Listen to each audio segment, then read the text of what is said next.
Sa Manila ako ay nananabik. Mabaliw-baliw ako sa kanyang mga halik.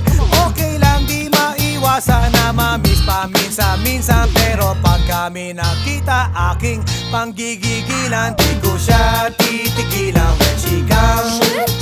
Di ko siya titigilan when she comes.